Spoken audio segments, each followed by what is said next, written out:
Okay, so we've got this box that has a volume of 500. So volume is length times width times height, right? But that is 500. So let's see what it says. The width of the base is twice the length. So I'm going to put two lengths here and a length, and then it has some kind of a height. So I know because of length times width times height that 2L squared H is the volume. Okay, so now I want to minimize the dimensions, minimize the material, right? That means the surface area. So I'll just call it S. So I forgot to say, but it does have a top. So if it doesn't say no top, oh, it does. It has a top. I did say it has a top. It has a top. So I'm going to have 2L squareds, right? Because that's the area of the bottom and the top. So there's two of them, plus two sides of area LH, that'd be this one and the one back here, and then I'd have two sides of area 2LH. Okay, so if I look at that, I see I've got LH terms, right? So S is equal to 4L squared, so this gives me a 6LH. All right, so I know that I need to take the derivative of this, but I can't with two letters. So that's where this comes in. So if I solve for H, I get 500 over 2L squared, or H is equal to 250 over L squared. So I'm going to substitute that in. So 4L squared plus 6L times 250 over L squared. Let's simplify it a bit before I take the derivative. So that gives me 1500 over L. All right, so let's take the derivative.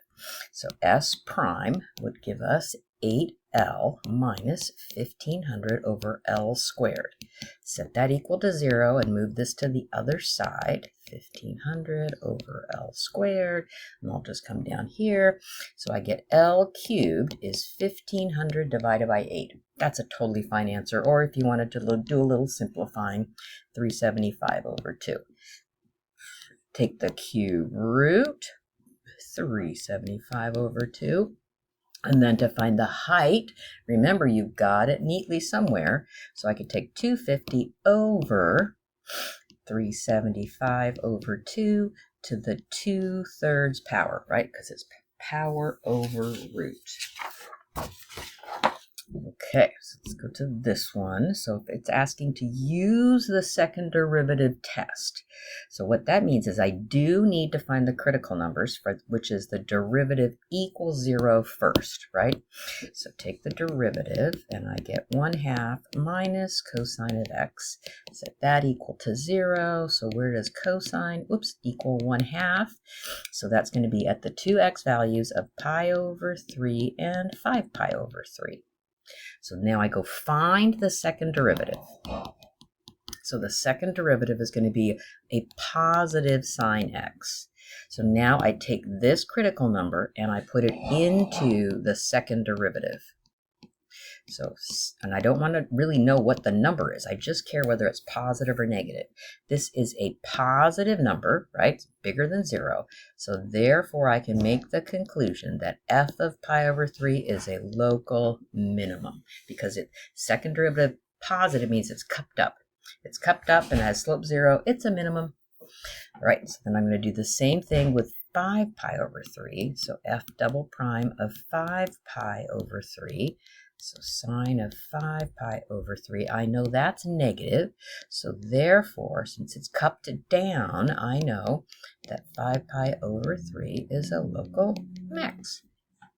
So that's using critical numbers, and it gives you the conclusion max or min. That's what second derivative test does. To find out what the concavity is, I don't need to find critical numbers. I can go right to the second derivative. So taking the derivative, I get x minus cosine of x plus a 2. Take another derivative, I get 1 plus sine of x. Okay, that's an easy thing to graph because I know what sine of x looks like. Shift it up by 1, it looks like that, right? Where it would touch at 3 pi over 2. So where is it concave up and where is it concave down? Hold on. It's concave up if the f double prime is bigger than 0.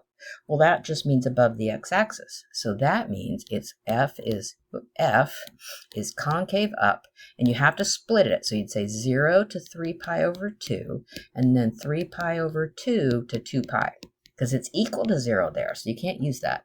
Is there a point of inflection? Nope. No point of inflection, because it doesn't change concavity.